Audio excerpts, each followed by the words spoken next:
Hi children, today's topic is flightless birds. Birds that cannot fly are called flightless birds. All birds have wings, but not all birds can fly.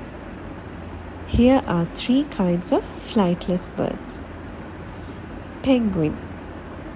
Penguins have short and much stiffer wings than a usual bird. So this makes it difficult for them to fly. Ostrich. They have big heavy bodies, so it makes it difficult for them to get lifted off the ground. Kiwi. Even though they are small, they also have a heavy body, so it makes it difficult for them to get lifted off the ground.